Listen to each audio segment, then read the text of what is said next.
Knowledge is Power is where you come to hear people's life experiences to learn from. So, without further ado, let's roll the intro.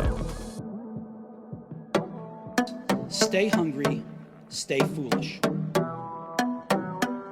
We choose to go to the moon in this decade and do the other things, not because they are easy, but because they are hard. I have a dream.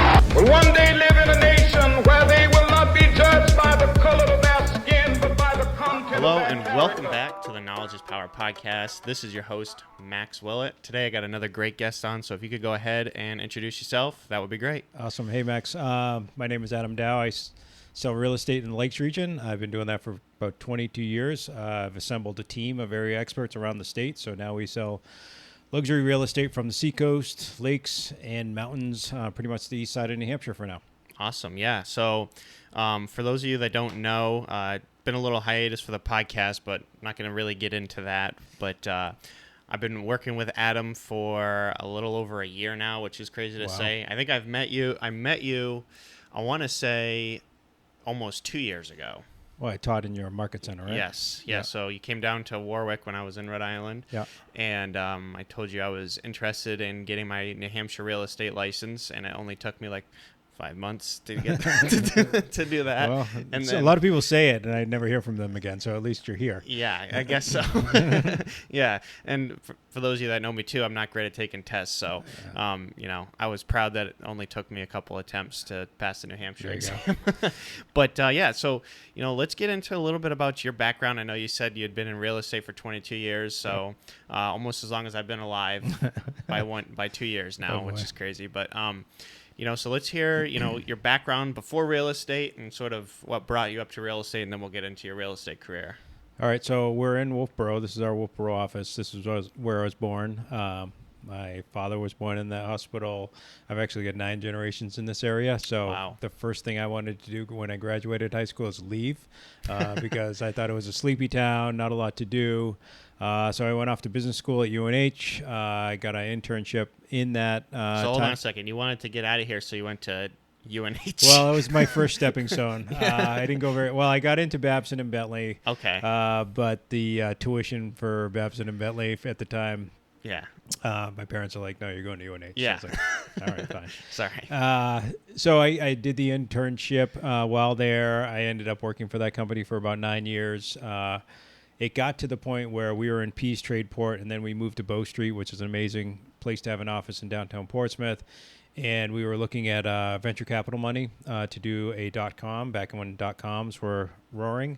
We were going to move to Boston, which was my ultimate goal. I actually bought a house in Beverly because my wife was working in Boston, and I was going up to Portsmouth, and she was going down to Boston. So I was very excited to be able to make the move down to Boston. And how old were you? So probably 28-ish, 27, 29, somewhere in there. Before I was 30, right at the end of my 20s. We had bought a condo in Beverly in 2001. So I was off to the races. And the .coms of that area, a lot of them bombed. We were signing a contract with a venture capital company and a huge shipping company. My consulting company was in the maritime industry. We were going to get some sweat equity money for our part. The shipping company was going to put in a lot of knowledge in their fleet to run the product. And then the venture capital company called and said, we're going out of business. So I had some back pay owed to me. And I kind of had seen the writing on the wall as that was fading out. So we were here in Wolfboro, and we were going to get a Christmas tree. And I was on Monster.com at the time looking for a job. I thought I had pretty good qualifications and experience at that point, but the job market was awful. And I clicked on a Caldwell Banker ad and interviewed. My wife, or then girlfriend, didn't know I was even going for the interview. So I went to the interview. He's like, go get your license. I'll save you a seat. So I told Becky, I'm like, hey, I got a job. She said, what's it pay? I said, I don't know. I'll find that out. Commission based, didn't really pay attention. So that was my my research into getting into real estate. But Wow. I had really good ties to the area. I'm from here, 9 generations in the area. And I just kind of did everything I could at the beginning to make myself successful because failure wasn't an option. But that was, 22 years ago. Wow, that's crazy.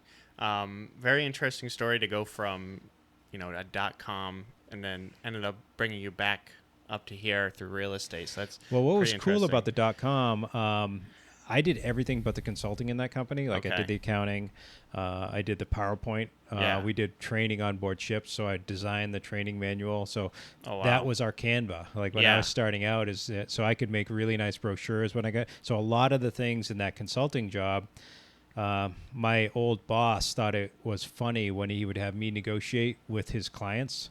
And his clients were Royal Caribbean, Exxon. So I'm negotiating with the senior vice president of Exxon as a 20-something-year-old. Mm-hmm. And I'm negotiating a contract that my boss knew that guy wouldn't take. So he's giving me a hard time. He would sit in the office while I'm trying to negotiate with the senior vice president of Exxon. And I'm nervous, sweating. And, so my joke is I went from negotiating with the senior vice president of Exxon to negotiating with my second grade teacher, when I got into real estate. So Yeah. there was a lot of things, cost per click advertising, PowerPoint, that if I entered the real estate business at kind of any other point in time, the things that I hung on to and was able to make successful wouldn't have worked 5 years before, and they wouldn't have worked 5 years after. So it's Yeah. like the perfect storm of hitting it at the right time and having some things go my way. Yeah. So what did you study in college? What was your degree? Business. Business. Because I didn't okay. know what I wanted to do. I still don't Right. know. So Okay. So then that sort of, you made the connections in college that brought you into the .com, sort of starting your own business? Well, it's another funny story. The guy that started that consulting company lived on my street here in Wolfboro. So it actually Okay. started here, Yeah. then moved to Portsmouth. So all I did was my mom was talking to him. So my mom actually got me the job.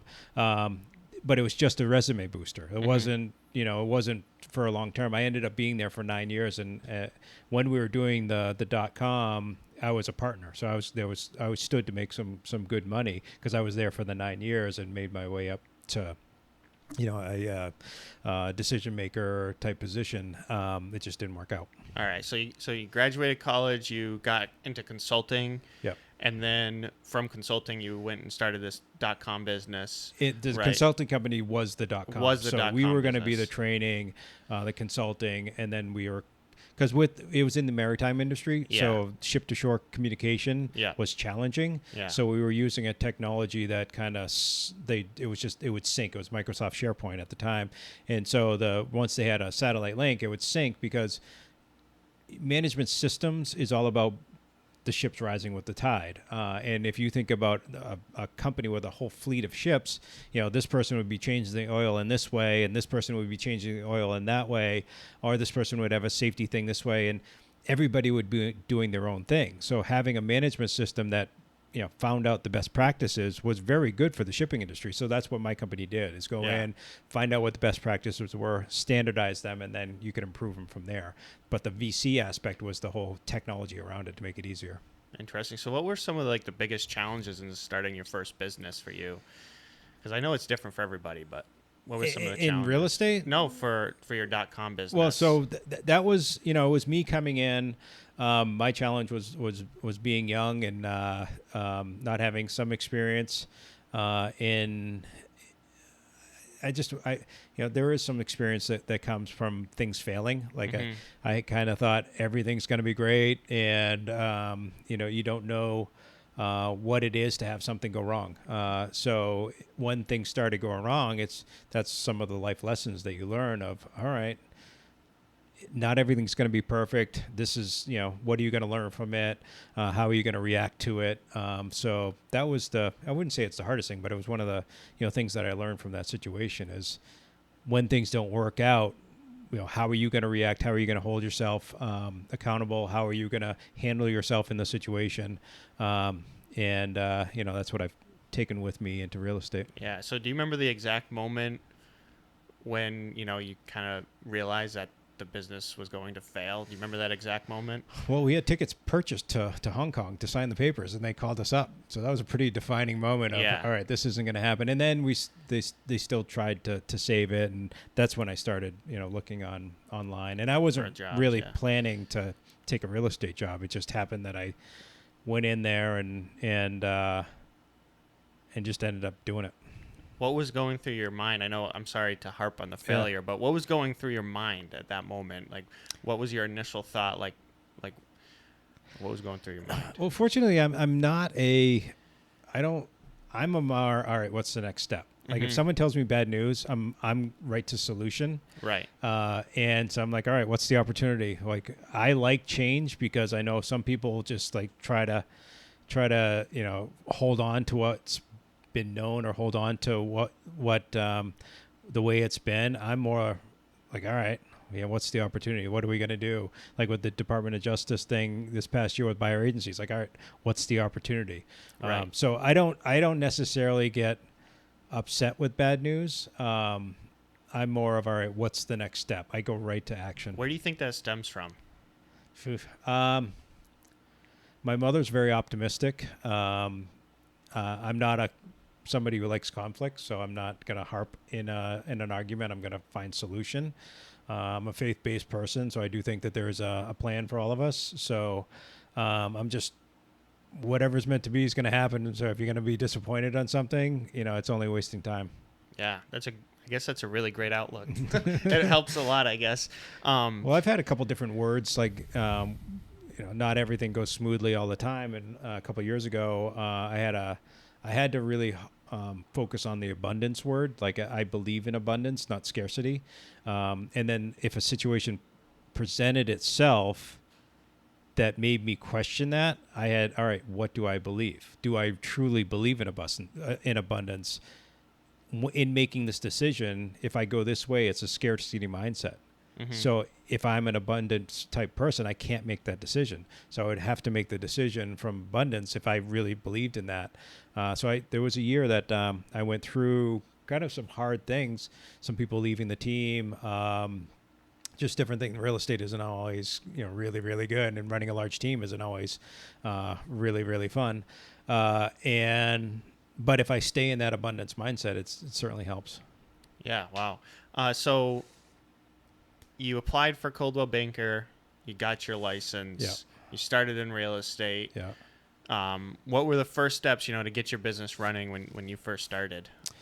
I did everything. I did the mailers. I had a little piece of paper on my cubicle, and I had 10 blank spots. And every day I would write somebody's name in that I had a real estate conversation. So if I can have 10 real estate conversations a day, that was one of the levers I pulled. I wrote a letter to my graduating class of 1992 from Kingswood, from here. Everybody knew I was in, and at the time, no one knew what Facebook groups were. So I started a Facebook group of class of 92, like any charity I was a part of. Like, so I just took advantage of anything. Like I like marketing. That's what I did for the consulting company as well. So any ideas that would give me a chance to make a relationship with somebody, I did that. So, I got one deal from Calling Expired. I got one deal from a mailer I did on Powder Mill Road. I remember that. I got one deal from my graduating class. So it's just like I took the Coldwell Banker training and just went after it. Did you have any thoughts of, like, or stereotypical thoughts of what real estate would be like when you first got into it? You mean with my 10 minutes of research into it? Yeah. Well, like, did you have any prior thoughts, like, obviously before you... I do have I was in my grandparents' place in Longboat Key, and I was probably 10 years old. I don't remember what it was, but I remember going into the Chart House, a nice restaurant down there, and this guy pulled up in a big, BMW 750, big black BMW, and I could tell he was a realtor, and I was like, that would be pretty cool, like to be in a vacation spot, to be selling real estate, to drive a nice car. So I did buy that car like 10 years ago. I was going to say, you have one pretty similar. Yeah, no, it was my car before, but oh yeah, wow. but it, yeah, I mean, I just think I love real estate because it's entrepreneurial. You can have a lot of people around you that are successful as well. I love marketing, always having the ideas of what we can do for the community. Like COVID, I had COVID cards. I basically bought gift certificates from everybody in downtown, knowing that actually I think I still have a stack of them never used, but I wanted to give the downtown business during a time where they couldn't do it. I bought a 360 camera because I didn't like the 360 tours before COVID because I thought that people thought that they got the showing if they did the 360 tour. And I'm like, well, you didn't experience the house. You didn't get to know about the neighborhood. You didn't get to learn about the walking trails. So I didn't like to do the 3D tours. But once COVID hit, I was like, all right, I'm going to do 2 3D tours. I'm going to do one of the pretty stuff, like the nice kitchen, all that kind of stuff. And I'm going to do a second one of the dirty and scary basement. The garage is full of crap, because we had sight unseen offers. And I wanted to give people as much information as they could, to do that. But when I took that 3D camera and I approached a couple businesses downtown, and, the art place, the Sandy Martin Gallery, I was like, do you want me just to do a 3D tour of your gallery so people can actually, experience your gallery while everything was shut down? And she was so psyched because I actually went to every single painting around and did a 3D tour of the gallery, and she sent it out to all our clients. So what's great about real estate, it's so community focused, and it's so focused on if you help others, most likely you'll get some in return, but that's not why you do it. So it's been a good business in that aspect of being entrepreneurial, being able to be techie with the websites. I knew what cost per click advertising was from my consulting company. So when somebody typed in Lake Winnipesaukee, they would be on my website. And I optimized SEO 22 years ago. One of my biggest clients, I remember him walking in the office door saying, "I'm looking for the boathouse guy." And it's just because I wrote an article about boathouses on Lake Winnipesaukee that he found in Google, which he found me. So there's all kinds of cool ways to get into relationship with some amazing people. So I don't think I knew all of what I was getting into, but I think it is a job that was kind of perfect for me. Interesting. Yeah. So you're in the business for a few years, right? As an individual agent with Coldwell Banker. Yep. Eventually you make the jump to Keller Williams. Right? I was at a Prudential for 9 years. Okay. Coldwell Banker, it had good training. It got me up and running. It was a little bit too corporate for me. And there was another company in town that sold a lot of the high-end real estate. And when I was trying to pick out, because when you get into real estate, like, all right, everyone picks a farm. And I said, well, my grandparents bought a place on the island in the 60s, which I grew up. I know that area. Not a lot of people know how to get in and out of the rocks and the islands and things. So I'll just send a letter to all the people on the water. And then I was like, why don't I just do the whole waterfront in Wolfboro? That'll be my farm. Not really realizing that's big, nice waterfront. I was just doing it because I always felt more comfortable knowing the demographics, the what's good about the waterfront properties, what do you look for, exposure, sunsets, things like that. So I actually, when I moved to the next company, they had a reputation for selling some of that. So I combined that with my sphere, and then I did a website right off the bat with the cost per click and the SEO. So I actually kind of turned into a luxury realtor before I really started selling a lot of houses because I just focused on it. That's what I was comfortable with. My best training was in my grandfather's Boston Whaler when I was a kid, just doing circles around the bay. So I knew the bay like the back of my hand. And I would get calls from people that were a lot smarter than me, very successful people. And I never overpromised my abilities. Like I teach now, it's like, if you don't know, say I don't know, and then go find the answer, and then, go over the top in answering it. So I would say, you're the expert in this, but I know this, and let's figure this out together. And so sold a $3 million house my third year in the business, and earned my way in with some pretty amazing people, and I get to learn, be a mentor, mentee to a lot of them. So it's been kind of a crazy thing. So that time at Prudential, I was more of a luxury agent, focusing on the waterfront, and then I started to get to where I was getting swamped. Yeah. Like as a single agent, sometimes without any support, and I didn't have the systems to have a really effective assistant, that she would always be kind of there, and I just would be so busy I wouldn't have time to figure out, all right, what she'd be doing in an efficient way. So when Keller Williams started pursuing me and talking about a team, that really sparked my interest of, all right, I know I'm just, what I'm doing isn't sustainable. I was number 9 in the state at the time, but I was just pulling my hair out. The joke was Dad on vacation on the phone. Like, they'd take pictures of me with my feet in the pool on the phone, my feet on the beach on the pool. My feet on the beach on the phone. And so the team thing really kind of hit me as maybe this is a solution for that. Absolutely. Yeah. I mean, you see that with a lot of top agents, I think, the team is the next step. Well, it depends on your personality. Yeah. Some agents can't give up control. Like they think that they can do everything the best. Like, I know I'm good at some things, but I also know that, and I've proven that there's people that I can put around me that are much better than me at certain things. And if I can get them on the team and doing their thing, their part, it gives the client a better experience. So that's what we've been focusing on. Absolutely. So we'll start wrapping up pretty soon, but can you explain some of the challenges you went through when you first started the team and, how you overcame them? So first, I just thought everybody would be like me. They'd have the right sphere or the right contacts or know how to work them. And I didn't have a lot of job descriptions. I didn't have a lot of systems. I was just creative. Like, I was good at marketing. I'd kind of tweak it, this way and that way. And, so the team, you have to, all right, if you're going to have somebody doing something for you, you have to tell them how to do it, or teach them your way, and then they can adapt to their way. So it's been a big learning curve or just a big building process, like just putting system after system or knowledge, or we've got the clause library, which is all based on our experience, and we're just upgrading kind of from the management system aspect of the consulting years, but then trying to figure out who's the right teammate, and it's more of, it's less of their qualifications and more of their person. I've found I can make a grumpy person a lot of money, and at the end of the day, they're still grumpy.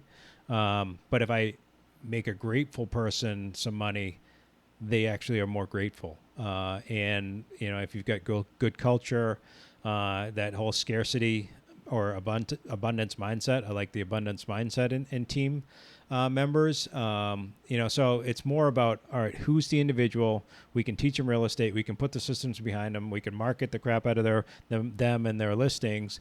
But who are they as people is what really matters now. Absolutely. And that definitely ties into your influencer aspect and your sphere aspect. If you want to touch on that really quick before we end. Yeah. So, I got successful in real estate, and I started the team. And I just, put people on the team. They wanted to be on the team. They were raising their hand. And once they were on the team, I was like, oh, now what? So I had to really think back. All right, what was it in the way I conducted myself and the way I, built my business that I can teach other people? And I came up with the 210 relationships that we use. We've got, 10 top 10 influencers, and we define influence as somebody who has influence in the community, and then they use that influence to get us business. Like, they can have influence in the community, but if they don't use it for us, they're not our influencers. They're just people that know everybody. And if you don't define who they are, you can't seek out and find new people. So that's what we do, is we have the 10 really important people for our real estate business, and everybody's got their own, building up to, it doesn't have to be 10. It can be less, it can be more. But as long as we have a cadence around how many times we talk to them, are we really staying engaged? Like, my number one influencer, who was a mentor of mine, I've sold, between he and his friend that, was my second influencer, $20+ million properties. I visit him in Florida occasionally. Like, that's those types of relationships. Then we have 100 influencers, top 100 influencers. And you can't have 100 great relationships. You can't visit 100 people in Florida, but you can have a cadence of staying in touch with those people. So, and you can identify them in your CRM, and you can make sure that you comment on their Facebook page. You can do the, hey, happy birthday. Like, if, I teach the class, I say, we can have an influencer, but there's a lot of other people in our community that would also like them as an influencer. And if you're not in proximity with them, you're going to lose them. It just happens. No fault of anybody. So we want to stay in proximity. So having a system around staying in touch with your top 100 influencers, your top 10 influencers, and then the other 100 is the people to know. That's the mortgage people, dog walkers, like all of these other people that are in the community that also would want our clients as clients. Then we can work together to make, have a good client experience for both parties. And so we have the short list. So the short list, all right, here's the person that if you call, they're going to call you back. Here's the person that it might take a while for them to call you back, but it's worth the wait. It's having that local knowledge of the people to know in the town. Yeah, well, a lot of stuff that you've talked about today can, be placed in a lot of different industries and people's just life in general. So I appreciate you sharing that. Last question I have for you is something I ask everybody at the end of the podcast. If you were to leave one piece of advice to the listeners, what piece of advice would that be? It's change over there. Like if you ask me in real estate, I'd say you can be creative, but put systems around it sooner. Like, cause that's what I didn't do. So like, if you're going to do a listing checklist, do it soon, because then you can hire an assistant sooner, because you've got this is what I do every single listing.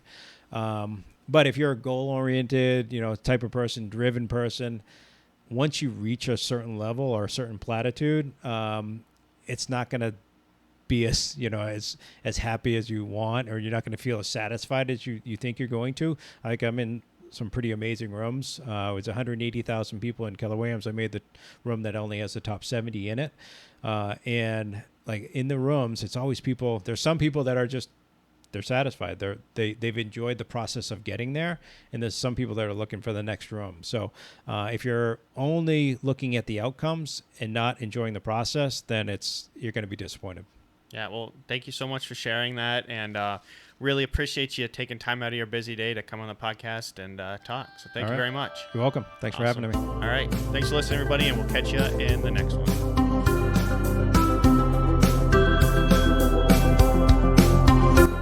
Thanks for tuning in to today's episode. Please leave us a review. It will help us reach more people. I hope you enjoyed it. Thank you, guys. Also, if you're watching on YouTube, be sure to like and subscribe. Also, comment.